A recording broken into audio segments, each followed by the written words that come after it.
بسیار خوب، بیایید شروع کنیم. میدونید بزرگترین چالشی که هر معامله‌گر الگوریتمی باش روبرو میشه دقیقاً همینه. چطوری یه استراتژی که توی بک تست و روی کاغذ بی‌نقص به نظر میرسه رو برداریم و کاری کنیم که توی دنیای واقعی و پر از هرج و مرج بازار هم سودده باشه؟ این مسیر پر از نکات ریز و درشته و امروز قراره توی این راهنمای جامع قدم به قدم این مسیر رو با هم طی کنیم. نقشه راه ما امروز از 5 مرحله کلیدی تشکیل شده. اول از همه میریم سراغ راه‌اندازی محیط کارمون. یعنی فونداسیون رو محکم میچینیم.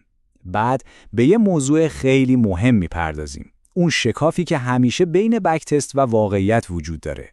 در ادامه یاد میگیریم چطور رفتار استراتژیمون رو واقعاً تایید کنیم، یه نقشه راه عملی برای ورود به بازار لایو میچینیم و در آخر میبینیم که برای موفقیت طولانی مدت چطور باید استراتژی رو مدیریت کنیم.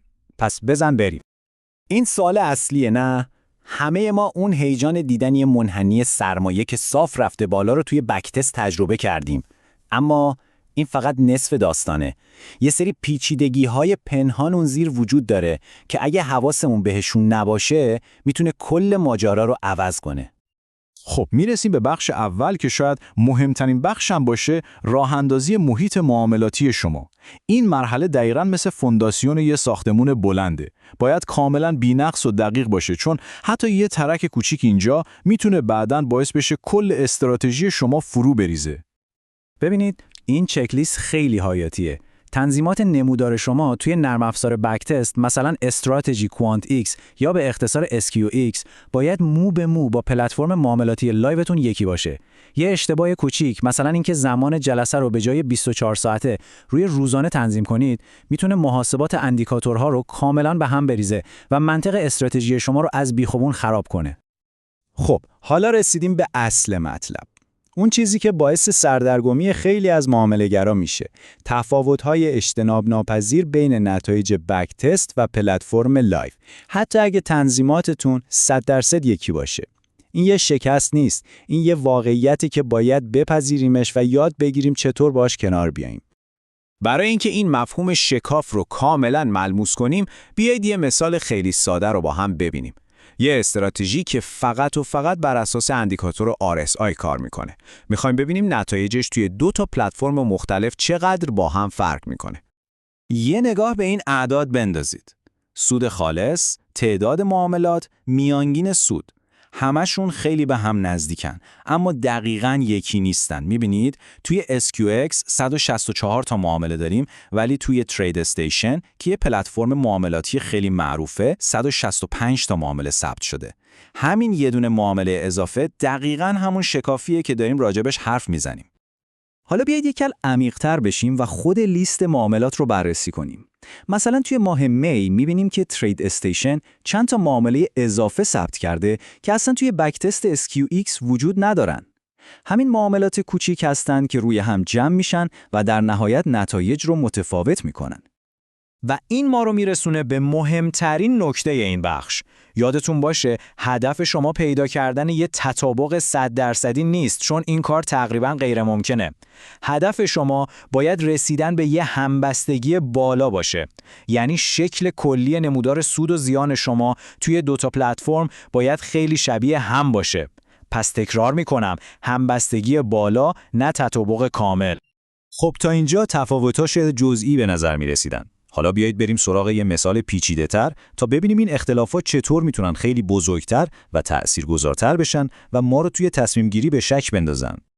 به این نمودار خوب دقت کنید. این یه زنگ خطر واقعیه. دراودان یعنی بیشترین افت سرمایه توی بک تست SQX حدود $12,000. اما همین استراتژی وقتی روی پلتفرم ترید استیشن تست میشه، دراودانش به $23,000 میرسه. یعنی تقریباً 2 برابر. این دیگه یه اختلاف کوچیک نیست. خوب، اینجا یه سوال حیاتی پیش میاد. وقتی با همچین اختلاف فاحشی روبرو میشیم، به کدوم نتیجه باید اعتماد کنیم؟ جواب این سوال یکی از قوانین طلایی معامله‌گری الگوریتمیه. قانون اینه: داور نهایی همیشه پلتفرم معاملاتی لایو شماست. تمام. اصلا مهم نیست نرم افزار بک تست چی میگه. تصمیم نهایی شما فقط باید بر اساس نتایج پلتفرم لایو باشه. چرا؟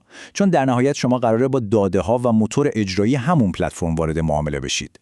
اگه استراتژی اونجا خوب عمل نمی‌کنه، باید شجاعت داشته باشید و کنارش بذارید. خب حالا که از فاز تحلیل و بررسی گذشتیم، وقتشه که آستینا رو بالا بزنیم و بریم سراغ عمل. توی این بخش یه راهنمای کاملاً عملی برای پیاده‌سازی استراتژی در بازار واقعی رو با هم مرور می‌کنیم. اینجا میخوام یه نکته‌ای رو بهتون بگم که شاید برخلاف تصور عموم باشه، اما از نظر آماری کاملاً درسته.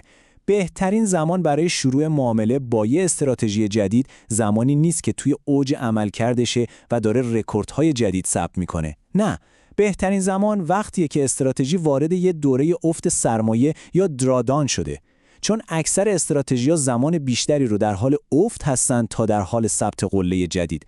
با شروع کردن در یک دوره افت، شما در واقع شانس موفقیت بلند مدت خودتون رو بیشتر می‌کنید.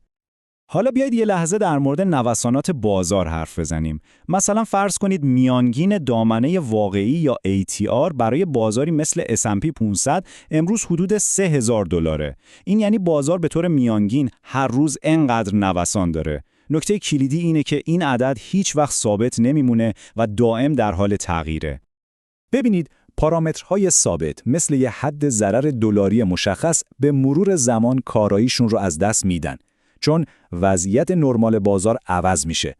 استراتژی شما هم باید با این تغییرات سازگار بشه. حتی یه وقتایی بازار اونقدر پرنوسان و شدید میشه که هوشمندانه ترین کار اینه که موقتاً استراتژی رو خاموش کنید تا از ضررهای سنگین جلوگیری کنید. و بالاخره میرسیم به بخش آخر که در مورد زنده موندن و سودآور موندن در بلند مدته.